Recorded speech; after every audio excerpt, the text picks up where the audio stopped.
అందరికీ నా జైలు ధన్యవాదాలు. మిత్రులారా మరియు మీడియా మిత్రులారా, ఈరోజు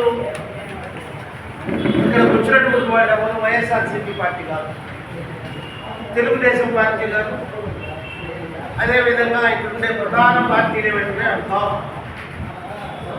మేము మనుషులుగా నెల్లూరు పట్టణంలో దాదాపు 1 సంవత్సర కాలంగా జరిగేటటువంటి పరిణామాల పట్ల తీవ్రమైన కలత చెంది ప్రపంచంలో, దేశంలో, రాష్ట్రంలో, జిల్లాలో దోపిడీదారులు, దొంగలు, స్మగ్లర్లు, అవినీతి పరులు,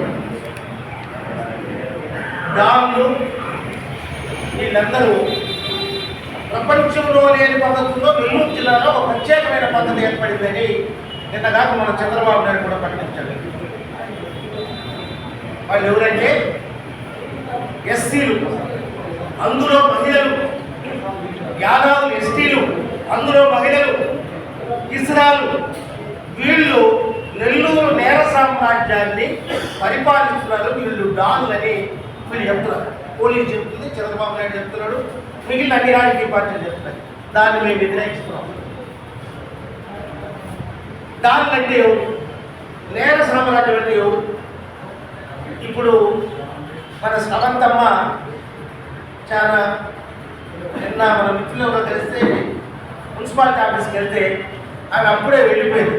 ఎందుకు వెళ్ళిందని చెప్పి విచారిస్తే తన బిడ్డ ఏడుస్తున్నాడు, పాలు పెట్టకపోతుంది. చూడండి, తన హృదయ విధానకమైన విషయం. ఒక పసిబిడ్డను పెట్టుకునేటటువంటి ఆడబిడ్డని, అందున యానాది కులానికి చెందినటువంటి ఒక ఆడబిడ్డని చంద్రబాబు నాయుడు ఆరోపిస్తే అందరూ కలిసి మూకమ్మడిగా డబ్బులు ఉన్నవాళ్ళు, కులం ఉన్నవాళ్ళు, అధికారం ఉన్నవాళ్ళు ఏడిపించడం న్యాయమా? సీతమ్మని కారణాలు పంపింపు చేశారని చెప్పి రామాయణం రాస్తే మనం అందరం అయ్యో దూరం నేర్చాం. ఆమె అగ్ని పరీక్ష పెట్టాడని చెప్పంటే మనం అందరం బాధపడ్డాం.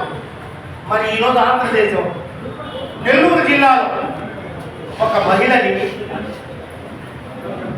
పసిబిడ్డను పెట్టుకునేటటువంటి ఒక బిడ్డని, ఒక ఆడబిడ్డని వాళ్ళు ఈ విధంగా వేధించడం, బాధించడం, ఆమె కంటనీరు పెట్టుకునేటట్టు చేయటం న్యాయమా? ఆలోచించమని చెప్పే దానికోసం ఈ సమస్య నిర్మాణం. వీళ్ళు నీతి గురించి మాట్లాడుతున్నారు, నమ్మక ద్రోహం గురించి మాట్లాడుతున్నారు. మా వాళ్ళంతా డాన్లను ముద్రేస్తున్నారు.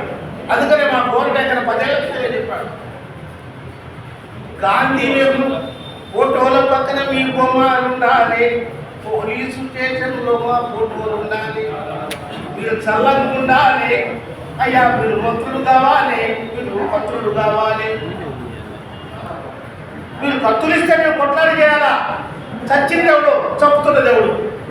చచ్చింది పెంచిన మావాడు, చంపిందని మీరు చెప్తున్న దేవుడు కారణాలు. మీరు నేరస్తులని చెప్పి చెప్పేటటువంటి వాళ్ళ మా జాతుల వల్లనా? మాఫియా అంటే ఏమిటి చర్చిద్దాం అవ్వాలి. మాఫియా డాన్ని ఎస్పీ, కలెక్టర్, చంద్రబాబు నాయుడు, ఎమ్మెల్యేలు, మంత్రులు, కత్తులు అందరూ చెప్తున్నారు కదా. మాఫియా అంటే ఏమిటి? నెల్లూరు జిల్లాలో ప్రధానమైన మాఫియా ఇసుక మాఫియా. నదుల్లో ఉండేటటువంటి సహజ వనరులైనటువంటి ఇసుకని రాత్రికి రాత్రి కర్ణాటకకి, తమిళనాడుకి దొంగతనంగా రవాణా చేసేటటువంటి ఈ రాజకీయ నాయకుడు మాఫియా నాయకుడు. వాళ్ళకి అండదండలుగా ఉండే రెవెన్యూ వాళ్ళ మాఫియా నాయకుడు, వాళ్ళకి అడుగులకు మడుగులు వచ్చేటువంటి మైనింగ్ డిపార్ట్మెంట్ అధికారులు మాఫియా నాయకుడు, వాళ్ళకి కాపలా కాసేటటువంటి పోలీసు అధికారులు మాఫియా నాయకుడు. మా స్రవంతి మాఫియానా? మా స్రవంతి అవినీతి పొందాలా? ఈ మున్సిపాలిటీలో జరిగేటటువంటి కోట్లాది రూపాయల అవినీతికి బాధ్యులు నిన్నగాక మొన్న 3-4 రోజులు నాడు వర్షాలు వస్తే నెల్లూరంతా ఉలికిపోయింది. దీనికి ఎవరు? స్రవంతి కారణమా? నారాయణ కారణం కదా? లేదా రూప్ కుమార్ కారణం కదా?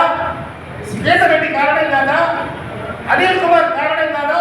ఇప్పటి వరకు ఈ మున్సిపాలిటీని పరిపాలించినటువంటి మీరందరూ ఉన్నటువంటి ఎంక్రోచ్మెంట్ పంపించి కాలువలను ఆక్రమించారు, చెరువులను ఆక్రమించారు, నాలాలను ఆక్రమించారు, పబ్లిక్ పర్పస్ కోసం వదిలేసిన స్థలాలను ఆక్రమించారు, రియల్ ఎస్టేట్ వ్యాపారాలు చేసి కోర్టులు ఖరీదు మా బతుకుల్ని నీళ్ళల్లో పెట్టేసినటువంటి మీరా నాలుగు మీరా మాఫియాలు మా జాతి బిడ్డలు ఊళ్ళే దరిద్రంలో నిరుద్యోగంతో ఉండేటటువంటి మా యువతని పక్కదో పట్టించి మీ కక్షలు కార్పణ్యాలు తీర్చుకోవడం కోసం వాళ్ళకి సారాయి తాగిపించి కళ్ళు తాగిపించి వాళ్ళకి బంగారు తాగిపించి మీరు బట్టలు చేయిస్తే మీరు మమ్మల్ని దొంగతనానికి వాడుకుంటే మా పిల్లల్ని మీ ముఠా కక్షలు తీర్చుకునే దానికోసం రవిడీలుగా బృందాలుగా తయారు చేస్తే పోలీస్ స్టేషన్లో కేడీలుగా రవిడీ చిట్టలుగా మా ఫోటోలు ఉన్నాయి. మీ ఫోటోలు మాత్రం గాంధీ నెహ్రూ పక్కన రాజకీయ నాయకులుగా మీ ఫోటోలు ఉన్నాయి. ఇది నిజమా కదా తెలుసుకుందాం.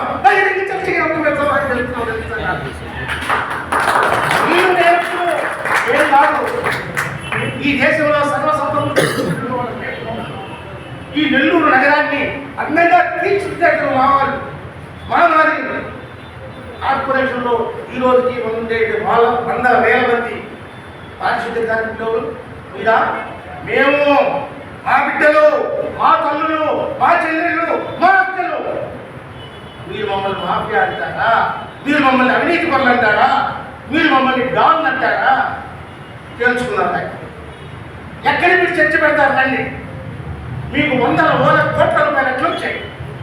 మీరు పదవుల్లోకి రాకుండా మీ ఆస్తులు ఎంత? వాళ్ళు చెప్తున్నారు వాళ్ళ ఏమంటారు మోచేతి కింద నీళ్లు తాగేటటువంటి కిరాయి మాట్లాడేవాడు. కనీస జ్ఞానం లేని వాడు. ఈ దేశంలో ఒక రాజ్యాంగం ఉంది, ఈ దేశంలో కొన్ని చట్టాలు ఉన్నాయని, ఆ చట్టాల ప్రకారం మనం అందరూ ఉండాలని, ఈ చట్టాల వల్లే ఇక్కడ ఎమ్మెల్యేలు, మినిస్టర్లు, మరొకరు ఐపీఎస్లు, ఐఏఎస్లు అధికారులు చేస్తున్నారనే విషయం కూడా తెలియనటువంటి దగులు బాధ్యులు ఏం మాట్లాడుతున్నారంటే, అయ్యా మా నాయకుడు ఇదిగో ఇది భిక్ష పెట్టారు, అయ్యా మా మంత్రి గారు ఆమెకి భిక్ష పెట్టాడని చెప్పాలంటారు.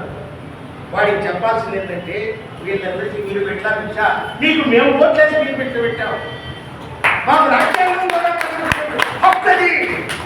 నీ దయాదాక్షిణ్యంతో సమర్థకు ఇవ్వలే, నీ దయాదాక్షిణ్యంతో మమ్మల్ని ఎమ్మెల్యే చేయా, మమ్మల్ని మేయర్లు చేయా. మీకు గతి లేక చట్టంలో మా నాయకుడు, మా ఆయుధులు, మా దేవుడు భీమరావు అంబేద్కర్ రాజ్యాంగంలో రాసి పెట్టారు కాబట్టి మీరు దాన్ని తప్పించుకోలేక మాకు ఏర్పడించారు. అంతేగాని మా యానాది జాతులు కదా మీకు కేవలం కాదు, మా యానాది జాతుల్ని ఉద్ధరించాలని అంతకంటే కాదు. రాజ్యాంగ హక్కుని మేము పొందుతుంటే దాన్ని పొందనివ్వకుండా 4 ఏళ్ళు అయిన తర్వాత వీళ్ళు అవిశ్వాసం పెట్టి అవినీతి పొందాలని, అక్రమాలు చేశారని పేరుతో తొలగిస్తున్నారు కదా. అవినీతి చేస్తే, అక్రమాలు చేస్తే మీరు కేసులు పెట్టండి, ప్రాసిక్యూట్ చేయండి, కోర్టుకు పంపించండి. అంతేగాని మీరు అవిశ్వాసం పెట్టేటువంటి అధికారం ఎక్కడి వాళ్ళు మాట్లాడే మాట నీతి మాటల 54 మంది కార్పొరేటర్లు నెల్లూరులో ఏకగ్రీవంగా వైఎస్ఆర్సీపీలకు గెలిచారని చెప్తున్నారు. వీళ్ళందరూ వైఎస్ఆర్సీపీ కదా. వైఎస్ఆర్సీపీ నుంచి తెలుగుదేశం చెప్పని అక్కడి నుంచి ఇక్కడికి వచ్చి వాళ్ళు నీతిమంతులు అయ్యారా? నీతి బాధ్యమైనటువంటి పని నువ్వు ఒక పార్టీలో గెలిచి ఆ పార్టీ నుంచి జంప్ అయిపోయి ఇంకొక పార్టీలో చేరి నువ్వు నీతి మాట మాట్లాడటం కరెక్టా? ఇది రాజ్యాంగబద్ధమా? ఇది చట్టబద్ధమా? మళ్ళీ వాళ్ళు ఏదో ప్రభు ఇంకో దగ్గరికి వెళ్ళండి, వాళ్ళని పట్టుకొచ్చి రాత్రి పోలీసులు పెట్టి వాళ్ళ మీద కేసులు పెట్టి తీసుకొచ్చి లోపలేసి వాళ్ళతో బలవంతంగా మీరు అవిశ్వాస తీర్మానం పెట్టించాలనుకోండి చట్టబద్ధమా? దీన్ని అంతా నిర్వహిస్తున్నది ఎవరు? కలెక్టర్లు, ఎస్పీ. దీన్ని అంతా చూస్తున్నది ఎవరు? మినిస్టర్లు, ఎమ్మెల్యేలు. వీళ్ళంతా రాజ్యాంగబద్ధంగా పనిచేస్తున్నారా? ఆలోచించాలి, ప్రశ్నించాలా. ఒకవేళ మా మేయర్ గారు తప్పు చేసి ఉంటే చట్టం ఉంది, చట్టం ప్రకారం ఆ నేరం చేసింది చెప్పడానికి కోర్టు ఒకటి ఉంది. కోర్టు చెప్పాలా? నువ్వు ఆరోపించేవాడు కానీ నేరస్తులుగా గుర్తించేవాడు కాదు. కాబట్టి నువ్వు కొన్ని ఆరోపణలు చేయడంతోనే ఆ నేరస్తురాలు అయిపోయింది, ముద్దా అయిపోయింది. అవినీతి పత్రాలు అయిపోయింది. ఆమె తొలగించడం కోసం అవిశ్వాస తీర్మానం పెడతామని చెప్పి వీళ్ళు చేసేటువంటి జిమ్మింగ్లు, మ్యాజిక్లు, రకరకాల ట్రిక్కులు పోలీసు లేకుండా, వీళ్ళు గుండాయితం చేయకుండా రేపు అవిశ్వాసం పెట్టమని సవాల్ చేస్తున్నా.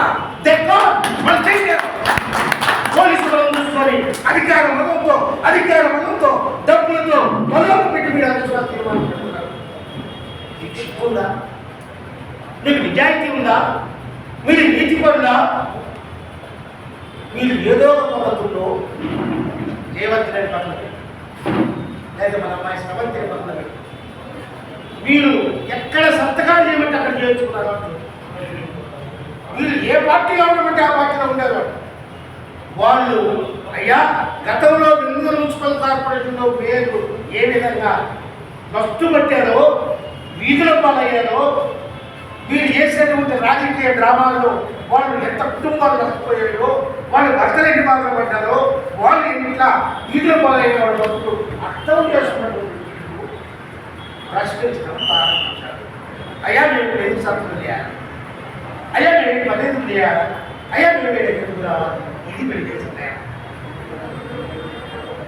ఇంతకుముందు చేసినటువంటి వేద తెలుసుకుని వాళ్ళతో తెలుసుకుంటారు. ఆవిడ మీద అయినటువంటి ఆరోపణ, ఆవిడకి చేయనటువంటి అభాసుపానికి ఏమైనా ఉందా? వీళ్ళు అంటే మన వాళ్ళంతా చాలా పెద్ద పెద్ద విషయాలు చెప్పారు. అవి మన మెదడు కట్టం. వాళ్ళకి ఏంటంటే అందితే చుట్టాలు లేకపోతే కాదు. ఇది వాళ్ళకి నైన్. మీరు బాగున్నారనుకో గొంతు పిసికేస్తారు. మీరు ఎందుకు తిరిగారు? ఇది వాళ్ళ క్యారెక్టర్. అందుకని పోలీసు కేసులు పెడతారు, బెదిరిస్తారు. ఇంకా కాదు చెప్పండి, పంజాబ్ తెచ్చి 25 కేజీలు 30 కేజీలు తెచ్చి మన కౌన్సిలర్ కార్పొరేటర్ల ఇళ్లలో వేసి 15 కేసులు పెట్టారు. వీడియోకి తెలుస్తున్నారు. ఒకటే విషయం ఏంటంటే మీరు ఈ ఎమ్మెల్యేలు, మినిస్టర్లు ఉన్నారు కదా, వాళ్ళ చుట్టూ ఉండేటటువంటి అక్షర గణం కదా, వాళ్ళందరూ ఫోన్లు ట్రాక్ చేయండి. పోలీస్ స్టేషన్లో ఉండే సిఐలు, డిఎస్పీలు, ఎస్పీతో సహా వాళ్ళ ఫోన్లు ట్రాక్ చేయండి. దీనికోసం ఒక సిట్ చేయండి, స్పెషల్ ఇన్వెస్టిగేషన్ టీం వేయండి. నెల్లూరులో మైనింగ్ మాఫియా చేస్తున్న వాళ్ళెవరు, ఇసుక మాఫియా చేస్తున్న వాళ్ళెవరు, రియల్ ఎస్టేట్ మాఫియా చేస్తున్న వాళ్ళెవరు, లిక్కర్ మాఫియా చేస్తున్న వాళ్ళెవరు, గంజాయి దందా చేస్తున్న వాళ్ళెవరు,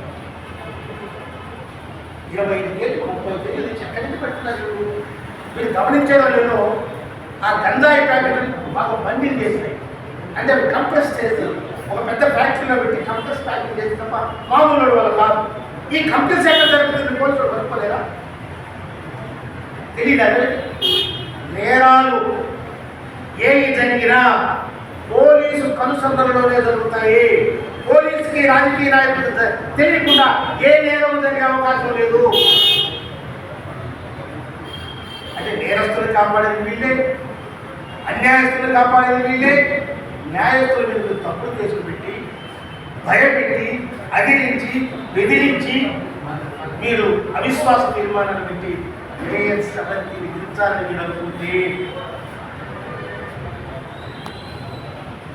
100 మంది పూలందేవులు నెల్లూరు జిల్లాలో పుడతారు. 100 మంది పూలందేవులు పుడతారు. తస్మాత్యాధిక వాటింగ్ ఇస్తున్నారు, హత్యలు చేస్తున్నారు. వీళ్ళకి ఒకడు ఎందుకు దొంగగా మాట్లాడు, ఒకడు ఎందుకు హత్య చేస్తాడు, ఒకడు ఎందుకు రవిడీజం చేస్తాడు? కడుపు మంది, కడుపు తిండి కాదు.